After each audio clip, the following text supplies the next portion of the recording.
بھارتی گورنمنٹ کی جانب سے سول ڈیفنس جو کور ہے وہ فوری طور پر قائم کرنے کے حوالے سے ایک باقاعدہ طور پر آفیشیل لیٹر بھی بھارتی حکومت کی جانب سے جاری کیا گیا ہے. اب اس میں یہ چیز سمجھنے والی ہے کہ ڈیفنس کور کا بیسیکلی مقصد یہ ہے کہ اگر جموں کشمیر میں کوئی ہنگامی حالات ہوتی ہیں تو ان سے نمٹنے کے لیے ایسی کور جو ہے وہ تشکیل دی جاتی ہے, کیونکہ ہنگامی صورتحال کے اندر اب یہاں صورتحال یہ سمجھنے والی ہے کہ جموں کشمیر میں نہ تو کوئی وہاں پہ ایسا کوئی ایسے پروٹیسٹ ہیں, نہ ہی کوئی ایسے مزید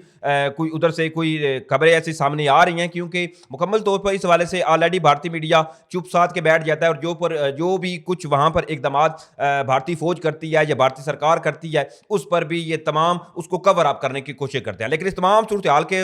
قطعاً جو ہے وہ اگنور نہیں کیا جا سکتا. ایک جانب یہ بڑھ کے مار رہے ہیں کہ ہمارے براموس میزائل جو ہیں, آپ اس چیز کو مطلب ان یوزول ایک کنسیڈر کر سکتے ہیں کہ یہ انتہائی غیر معمولی اور ایک بڑا تشویشناک بیان ہے جو بھارتی وزیر دفاع راجناتھ سنگھ کی جانب سے دیا گیا ہے. مطلب کس قدر ان کے اندر جو جنگی جنون ہے اور پاکستان سے جو ان کو ہزیمت اٹھانا پڑی تھی, اب اس ہزیمت کو کم کرنے کے لیے یہ موقع ڈھونڈ رہے ہیں. اس تمام صورتحال کے اندر اب جو جموں کشمیر میں ایک ڈیفنس کور جو ہے اس کا قیام عمل لانے کے لیے جو احکامات جاری کیے گئے ہیں وہ بھی انتہائی اہم ہے. لیکن اس تمام صورتحال کے اندر الحمدللہ جو ہماری فورسز ہیں وہ بالکل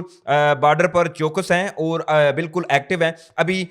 پچھلے دنوں یہ خبر سامنے آئی تھی کہ بیسیکلی ایک جو کوارڈ کاپٹر تھا بھارت کا وہ لائن آف کنٹرول پار کر کے پاکستانی حدود میں آ گیا. تو آپ ایکٹیونیس دیکھیے ہماری افواج کی کہ فوری طور پر اس کوارڈ کاپٹر کو ڈاؤن کیا گیا تھا. دیکھنے میں تو آپ کو لگے گا جی بس یہ ایک کوارڈ کاپٹر یا ایک ڈرون ہی ہے, لیکن ایسے جو کوارڈ کاپٹرز ہوتے ہیں وہ سرویلنس کے لیے ہوتے ہیں. بیسیکلی ان ڈرونز کے ذریعے یہ پتہ لگایا جاتا ہے کہ پاکستان کی جو پوزیشنز ہیں وہ کیا ہیں, یا جو انسٹالیشن ہے سیکیورٹی انسٹالیشن, اس کے علاوہ دیگر جو تنصیبات ہیں ان کا جائزہ لینے کے لیے ایسے تمام چیزیں جو ہے وہ کی جاتی ہیں. تو اس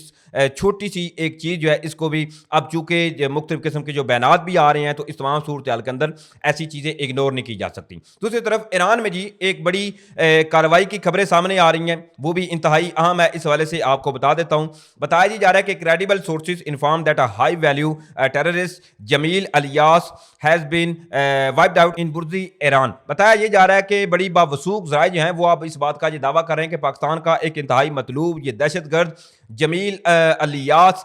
جو ہے اس کو ایران میں اڑا دیا گیا ہے. اس حوالے سے بتایا جا رہا ہے کہ جمیل الیاس جو ہے بیسیکلی پاکستان میں مختلف قسم کی ٹیررسٹ ایکٹیویٹیز یہ ملوث تھا, چاہے وہ پھر ہمارے سیکیورٹی فورسز کے اوپر حملے ہوں, اس کے علاوہ دیگر خود کش حملے یا ہمارے نہتے شہریوں کو نشانہ بنانا. ان تمام کارروائیوں میں یہ جو ابھی فتنہ مارا گیا ہے, اڑایا گیا ہے, اس کے ملوث ہونے کے آلریڈی پاکستان کے پاس شواہد جو ہے وہ موجود تھے. لیکن اس تمام صورتحال کے اندر ایران میں جیسے یہ اڑایا گیا ہے, اس حوالے سے کوئی کریڈیبل سورس جو ہے وہ یہ دعویٰ نہیں کر رہی کہ اب یہ کارروائی کس نے کی ہے, یا وہ جو نامعلوم تھے وہ نامعلوم لوگ کون تھے. اس حوالے سے فردر ڈیٹیل سامنے نہیں ہے. لیکن اس حوالے سے ایک اور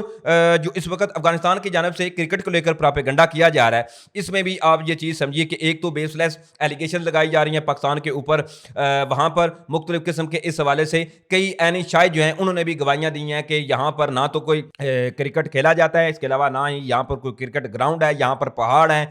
ایریا جو ہے اس حوالے سے ہے. اگر اس میں اگر دیکھیں کہ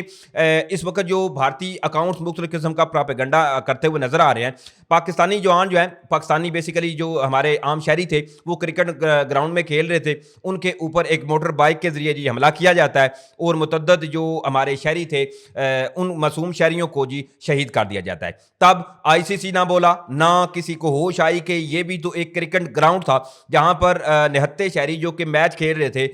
ان کا کسی چیز سے کیا لینا دینا. لیکن ان کا مقصد چونکہ پاکستان کو نقصان پہنچانا, یہ ان ملیٹنٹس کا پاکستانی سیکیورٹی فورسز کو نشانہ بنانا, پاکستان میں انتشار پھیلانا ان کا مقصد ہے. اب جب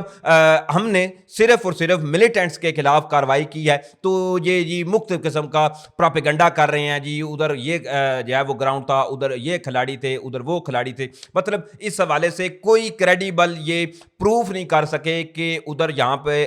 جو ہے وہ کوئی قسم کے جو شہری تھے وہ تھے. لیکن اس میں پاکستان کے پاس پاس کیونکہ انٹیلیجنس سورسز سے آلریڈی ایسی تصدیق تھی کہ وہاں پر جو حافظ گل بہادر کے ٹیررسٹ تھے انہوں نے اپنی ہائیڈرس بنائی ہوئی تھی جس کو الحمدللہ پاکستانی فضائیہ نے بڑی کامیابی کے ساتھ نشانہ بنایا. بہرحال یہ تمام تر تفصیلات تھی جو میں نے آپ کے سامنے رکھی. امید کروں گا کہ آپ لوگوں کو ویڈیو اچھی لگی ہوگی. اگر ویڈیو اچھی لگی ہے تو بھائی کے چینل کو سپورٹ کرنے کے لیے چینل کو سبسکرائب کریں, ساتھ میں جو بیل نوٹیفکیشن ہے اس کو لازمی آن کر لیں. انشاءاللہ پھر ملیں گے. پاکستان زندہ باد.